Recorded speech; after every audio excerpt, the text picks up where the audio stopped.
Here is the weekly chart of Nvidia. Okay, so we are approaching about mid-cycle here, getting some pullback as it had approached this intermediate 161.8% extension. Of course, all of the semiconductors and tech stocks have been quite strong recently, and so we are getting some pullback here. I've got this projected up to a retest or a little bit higher up the 161.8% extension. If it wants to get even stronger out in the later part of the cycle, we do have a monthly extension up here, and that would be at 267.65.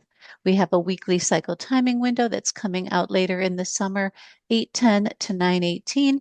Our reversal scout is still showing positive momentum. Over on the daily chart, you can see that this is what is corresponding to that pullback here. Our slim ribbon is still positive, and we are getting a signal on the PO, a resumption to the upside signal. So this would have been quite an extensive flag. We'll see if we're able to get back up here. Our reversal scout has turned over, so we will have some, perhaps just some sideways chop here as this consolidates after that big up move. We have a daily cycle timing window that's beginning at the end of June through the beginning part of July. So I think that this looks like just kind of sideways chop. Maybe it trades in a range between the bottom of the support zone and this recent high up here at 236.5. That is what we are looking at in Nvidia. Tesla. Here is the weekly chart of Tesla again, we're just in the late rising phase of this cycle and approaching that 78.6% fib. We do have positive momentum. This would be our initial target. If it wants to get stronger than that, this recent high back here at about $500 would be the next level up. This cycle is not due to have an ideal trough until in the autumn. October 19th is the ideal, so plus and minus a few bars from there. Again, positive momentum in this time frame. Over on the daily chart, here we've got two out of phase cycles. This one is 30 bars. This other one is 19 bars. You can see how both of those have an effect. Here is the dominant, and then the shorter one. Here is that trough. This one forming a trough just today. Well, it might not be the trough, but some pullback off of these recent highs in this cycle. Projecting up to the prior cycle peak, and then we do have that weekly resistance level up there. We would expect some weakness to develop out in the later part of June with this minor cycle having an ideal trough 625 and the more dominant 7-1. So perhaps some weakness later in June, but for now this looks positive. Our reversal scout is green, showing positive momentum, and the slim ribbon is positive as well. So that one looks really good. All right, so this is AVGO. AVGO is in that intermediate term rising phase, holding up very well overall. It's just moved back into these old highs, holding, forming that higher low flag, and is now trying to turn back higher. And you can see our areas up here from around 458 to about 505, with that next trough due sometime in the very late part of summer into early part of fall. Short term, AVGO, this area back here is super choppy, so I'm not looking at that too much. But then if you go back, I was just updating this as we were chatting because it has been so choppy and frankly pretty hard to read.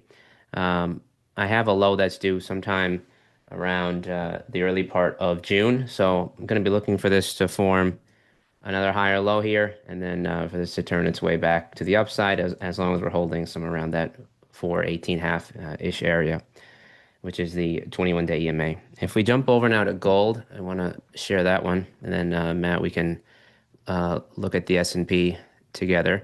Gold on the intermediate term, it's really chopping around. We formed our low, and now we have a higher low that is trying to form, but nothing obvious here. There is a low that is due out in the July time period on that minor weekly cycle.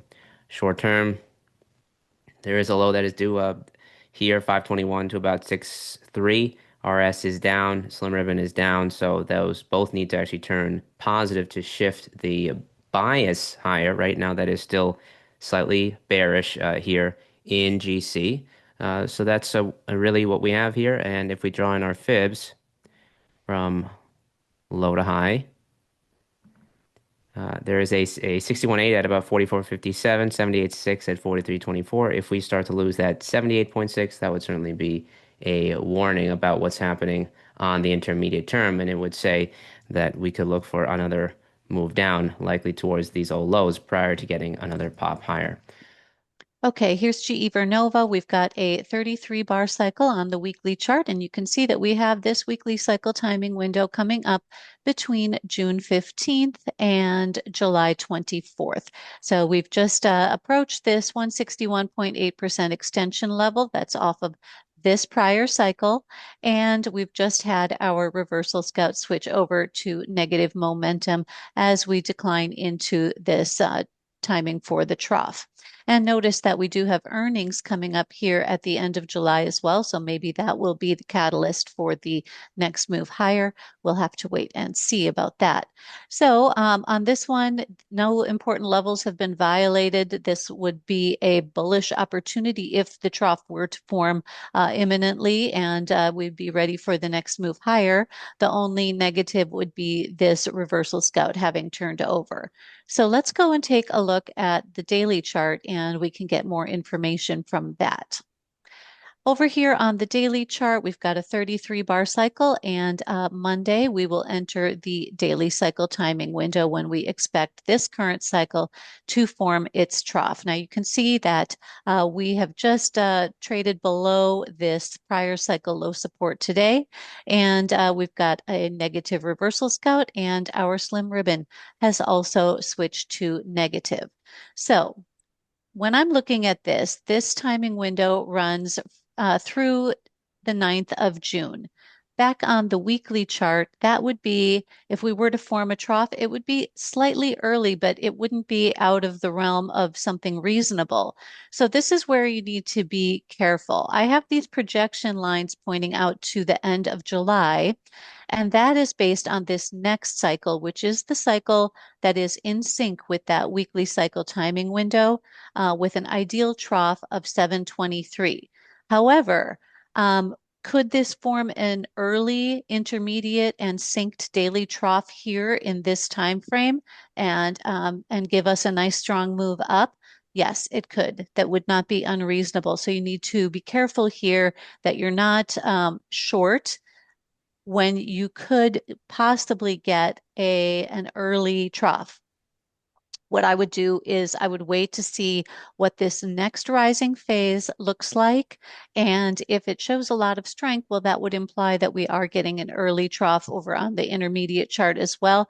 If you see this starting to stall in some resistance zones and just, generally continue weak, then that would imply that this intermediate and daily cycle trough will occur out with this next daily cycle at the end of July.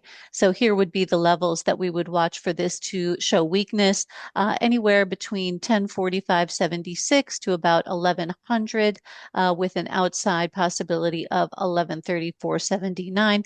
Those would be the resistance levels that we would watch for a reaction against. Okay, so this is silver. Obviously had that enormous run up through 120, blew out on the downside, and has since gone into a wide chop zone. I think that's a really important thing that happens across everywhere. Basically, you run up, you go vertical, you then run down. The highest odds, and if you go back and watch what we said at the time, the highest odds are you go into a wide chop zone. That's what we said after that happened. You go into a wide chop zone and nothing happens. That's just how it ends up happening, right? Everyone keeps on, adding, getting longer, longer, longer. Liquidation. After that, there's no one left to buy, and everyone just sits there and waits. And there are those who then try to buy it off the low.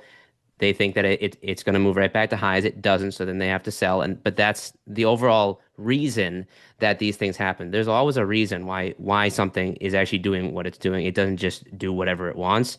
There is always a logic behind it. Um, in terms of when this low is due on that minor cycle, right around mid-June. Short term, this is going back and forth.